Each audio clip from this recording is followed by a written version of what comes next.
Hello, everyone, and welcome back to the Beyond Pain podcast with myself, Joe LaVacca, and Joe Gambino. In today's episode, we continue our conversation around training versus exercise. So, Joe and I pick up right where we left off at the end of the previous episode. We expand on a few ideas or barriers to the ACSM guidelines. And that takes us into some ideas around exposure versus performance when it comes to this idea of training versus exercise. We hope you enjoy the continuation and conclusion of our conversation, as well as all episodes and conversations in the future of the Beyond Pain podcast. And if you do, please remember to like, subscribe, share, all those wonderful things that you could do on social media to help the podcast grow and get our message out there. So without further ado, I bring you the conclusion of our conversation around training and exercise. Welcome to the Beyond Pain podcast with your host, Joe Gambino and Joe LaVacca. Join the two Joes, two physical therapists, as they discuss how to navigate the uncertainties of pain so you can move beyond it and get back to the activities you love most. This podcast is for Joe, and their guests to share their clinical thoughts and ideas based on their collective clinical experiences. Can this information be for you? Maybe, but we cannot know for sure. Therefore, it is always worth talking to your healthcare provider to make the best decisions in your care before you implement anything on this podcast. And please use common sense. So is that something when you're talking to your clients, talking to other clinicians even, or taught in the past, have you seen this like barrier with the ACSM guidelines or lack of knowledge? Because it's been out there for so long. Yeah, honestly, I mean, they're out there. I think I saw some statistic while I was reading kind of like one of their like little their texts from like 20, I don't remember what year it was, but it had like all like the 2008 to 2016 statistics, and for adults at the highest point of like I think it was close to 2016 was 26% of Americans hit the recommendations that they have, which is not a lot of people. And it kind of makes sense because I know a whole lot of people who don't do anything. Like my dad, and, me too. my Sure. stepmom, my mom, they don't do any activity. Like, my dad has a very active job. He might fit within some of these things, or he did have a very active job. His job's not as active anymore, but I know he does a lot of walking now. So, I mean, he gets some stuff, but yeah, I mean, like, I don't know how many people actually know these things outside of people who've done like basic personal training certificates, because this information is always in there, like the ACSM guidelines. But honestly, I don't know if I'm talking to people, I never really look at this stuff, right? Because it's just what can the person do, and what can they put into their lives as that is going to be meaningful for them, and you can reach your goals with less than probably what you think. And do you need to do I mean, the moderate, honestly, like I looked at some of the examples for moderate activity, and We it's go over like, them because I think they're, yeah, they were just kind of like, I was just reading and I was just confused because it was like carry heavy groceries up the stairs, and then doubles tennis was right next to each other. I'm like, and then like jogging was in there. I'm like, okay. I mean, like, who are you putting into these studies to like review how much calorie, like energy expenditure is coming out to get these numbers, right? Like, because how is like doubles tennis and just like carrying groceries up the stairs equivalent, right? Like, how hard are these people playing tennis that's like equivalent to some of these things, right? So I don't know, like I almost like ignore these things, and for me, really, what kind of matters most is what can that person do, because something's always better than nothing. And I have this conversation with potential clients, with my current clients, all the time, where time becomes the barrier, and it's like, oh, I have like, I don't know why an hour in the gym is like the number. I think it's kind of there because like if you spend much more time over there, depending on how hard you work, like increased cortisol, right? It's not as anabolic, and I think that's the kind of reason why that 1 hour mark was kind of put there in the beginning. But like, for people, it's like, it's an hour or it's nothing, right? Like, and I have to do 5 times a week or it's nothing. I'm like, well, why is it nothing? Like, why can't we just do 3 times a week for an hour, and then maybe do some other movement if you have some time on the weekends or off days to get a little bit more in. And I think that's once you start to kind of highlight that and say, hey, let's look at your calendar. What's kind of going on? Where do you like, what is realistic? I always ask this question with every new person I work with is, how many days a week do you want to work out, right? How much time do you have for mobility, corrective work, whatever we need to do to make you feel better? And how much time do you have for strength training or whatever it is kind of training that we're putting in there? And then they give me the answers. And then I say, well, what's realistic to you? And then they give me a different answer. Well, let's start realistic answer first, because all that's going to happen if we start with the other answer you gave me is that you're not going to be 100% compliant. In our first month of training with each other, you're going to be disappointed that you're missing sessions, that we're going to have this whole snowball effect of things that are not going positive. If we start easy, what's going to happen is you're going to hit 100% of your sessions. You're going to feel really good. You're going to feel more motivated. And if you feel like you're developing the habit and have more capacity, super easy to add a day. It's so much harder to work backwards. And this probably happens with the New Year's resolution crowd. Like it's, I'm going to go to the gym 7 days a week. And then you go to the gym that first couple of weeks for 3 times a week. And then you just stop because you're not happy, because you're not reaching the goals you set out, which were so lofty because you weren't doing anything prior, right? Like holiday season's here, you get out of the habit of even doing exercise. And all of a sudden you think, hey, I'm motivated now. I can hit the gym 7 days a week for 5 hours a day and work out this way. And I'm going to lose all this weight or gain all this muscle, whatever. So I think it's just being realistic, having flexibility. I even tell my clients, you don't need to even do 100%. I'm not going to bother you. I'll maybe check in on you and make sure everything's good. But as long as you're doing like 85, 80% of the work, I haven't seen anybody not constantly move towards their goals over the course of months, a year, so on and so forth. It's when you're really falling off, missing sessions, things like that, where it becomes a hurdle.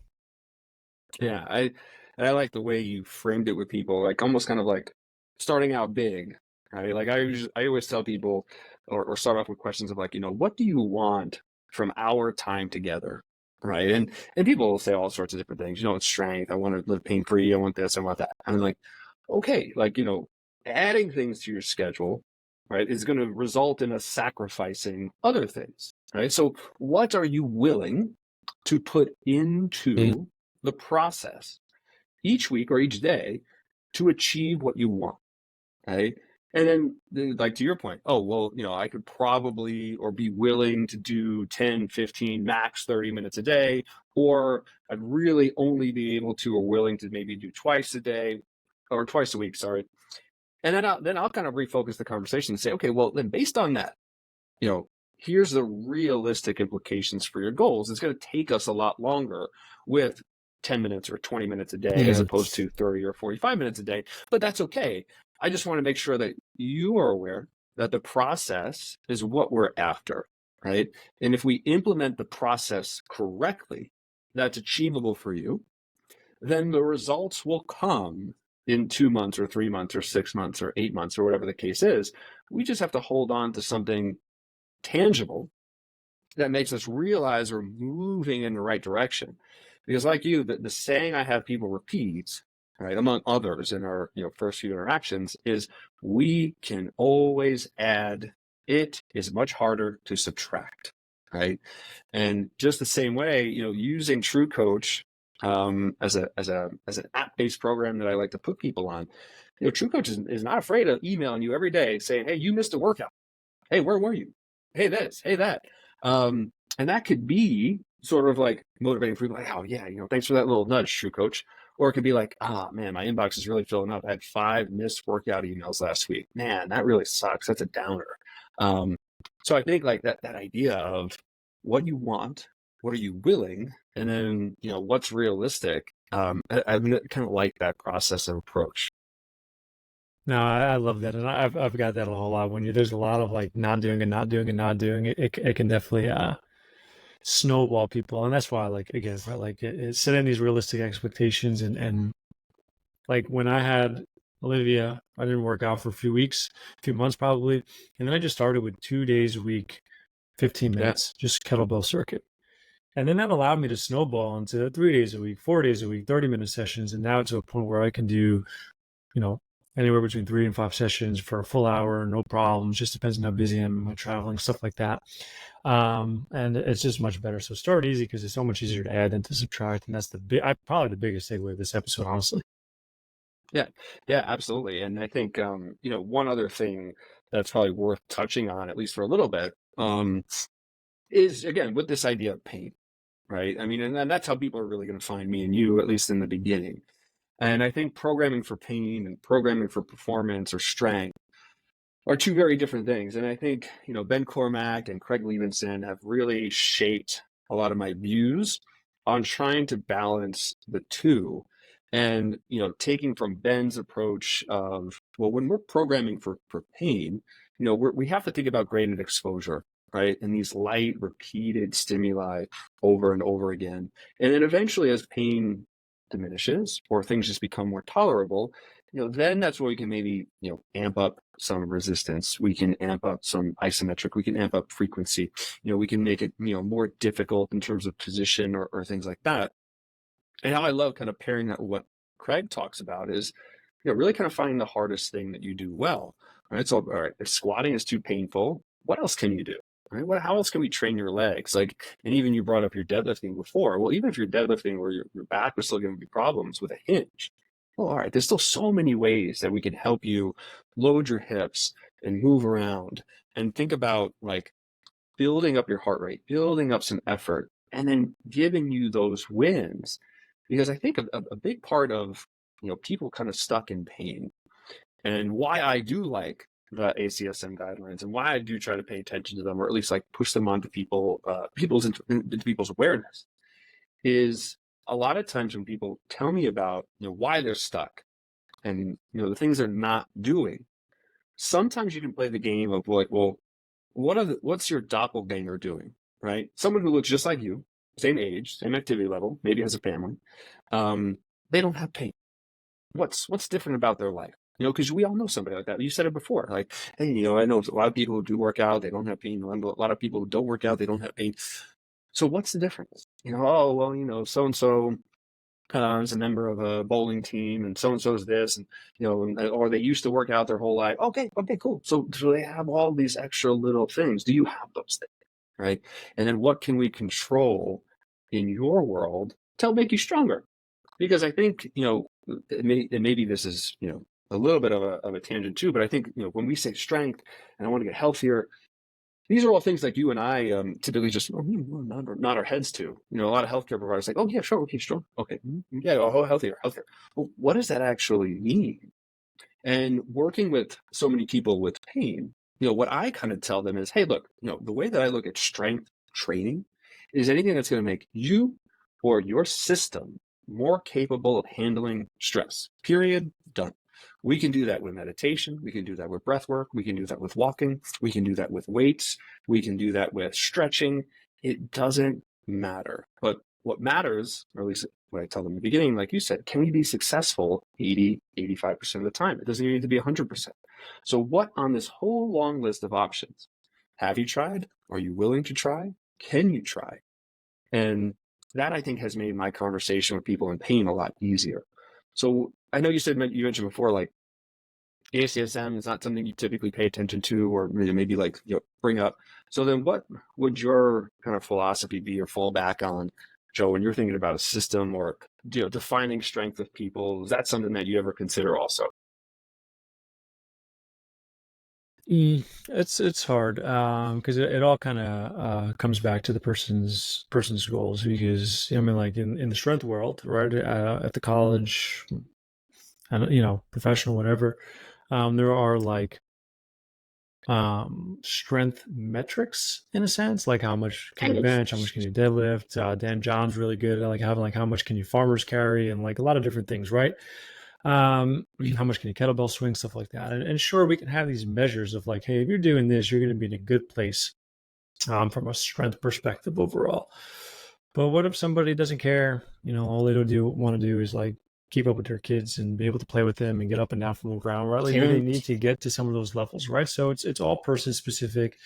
They just need to do, in my eyes, enough, right? And you can think of it, I like to always think about what's the minimal effective dose to get the maximum benefit, right? We don't need to do more than that because you're not going to get much more benefit. But if you do less than that, you're not going to get any benefits at all or not enough. So what is that line that we need to kind of tiptoe?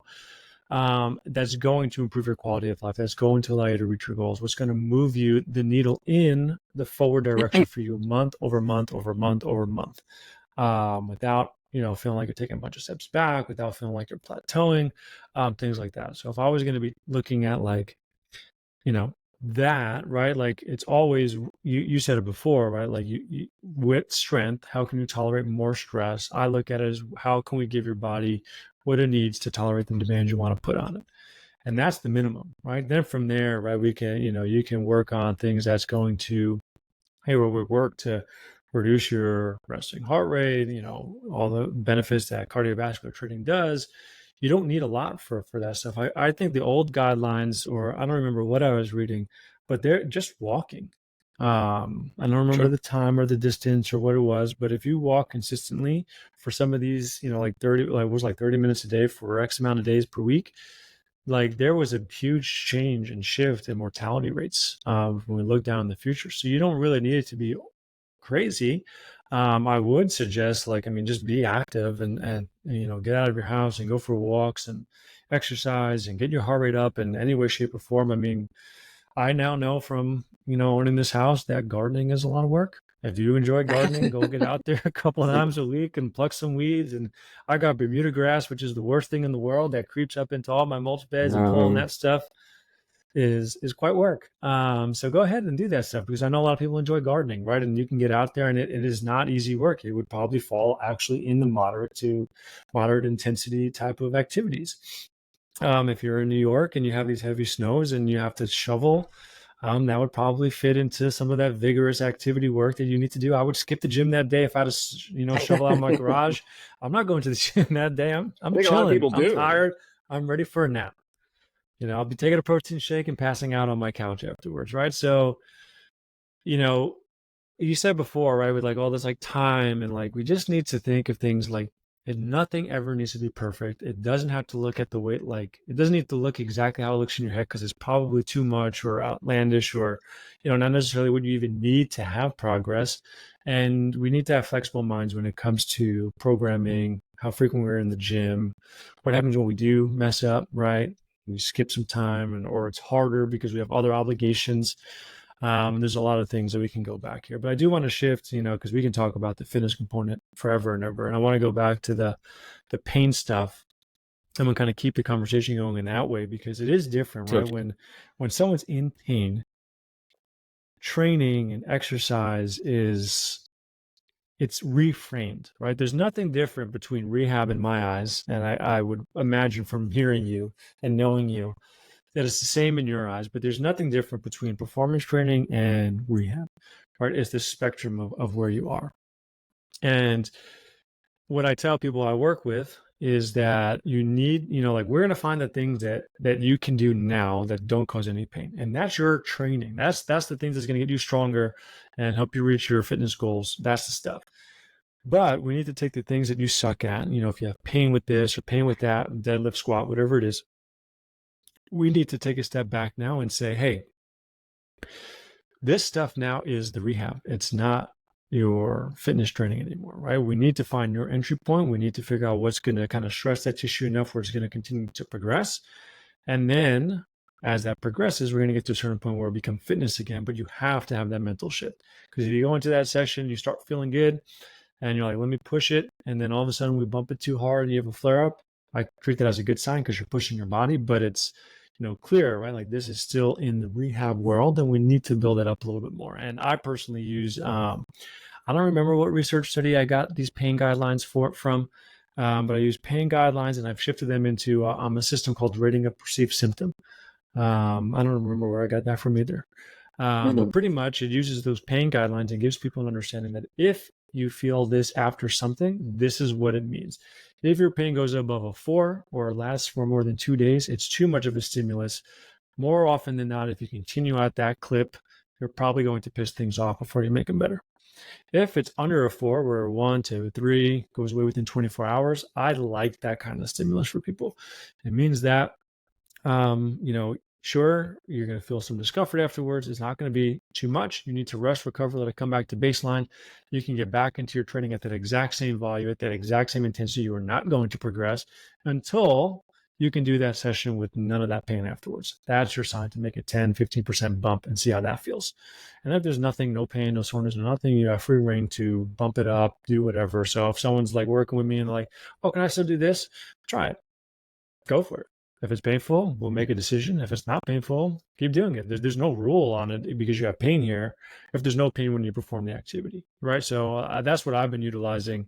I think it kind of falls into that that mindset that you were talking about from a pain perspective that you've kind of been gathering from Levinson and who was the other person you mentioned? I can't even remember. Ben Cormack. Ben Cormack. Right. But, I love that. Yeah. No, I think that's a great way to sort of like wrap things up, because my sentiments around pain are pretty similar, and we can always probably dive into a little bit more nuances in a future episode, and I'm sure we will. But yeah, all those things you mentioned are completely acceptable. I think they're expected, and I think that's what communicating that ahead of time is always really important. Like, hey, look, I don't think this is going to be pain free for you. Yeah. So what is going to be accepted and accepted, right, throughout the course of rehab, I think is really going to help guide people with a lot of the things that we mentioned before. Before we close it up, I'm curious though, on that note, when you have people and they're getting back into strength, is there a model that you use for them? Getting them back to strength, meaning yeah, like so like you're working with someone, like you're working with like a local CrossFit athlete or somebody, right? Like how are you navigating the return to activity or them continuing training alongside the stuff that you're working on? Oh, alongside of it, like mixing the rehab with their training currently. Well, if they have a program in place or they're working with a trainer, the only thing I really tell them that needs to change are, maybe things that you mentioned before that are, exceeding tolerable pain levels, or maybe kind of flaring them up over, the course of maybe 12 or 24 hours after they do things, right? But then in that regard, I'm going to have them just look at their program, not from like a muscle standpoint, but from just like a pattern standpoint. Like, hey, right now we know we're having trouble with horizontal pressing, right? Which for people listening, that might just be like bench pressing. Or we're having, trouble with a bilateral knee dominant exercise. For people listening, that might be like a squat, right? So then all the things that in your program can still stay. Like, I still want all your powers. I still want all this. I still want all that. Just every time we come up to a horizontal press or a bilateral knee dominant exercise, let's just make this one quick lateralization, right? Maybe let me make it a single. Maybe we change tempo. I found that to be really helpful with people. So I try to make as little adjustments to their current programming as possible, unless it's an acute injury, in which I might, encourage them to, maybe we do a deload for a week or two, off of that specific movement. Maybe it's things like just light ideas, light isometrics, right, to kind of guide tissue into healing, settle everything down, and then we can just kind of gradually build things back up. But if they have a program, I try to not touch it, right?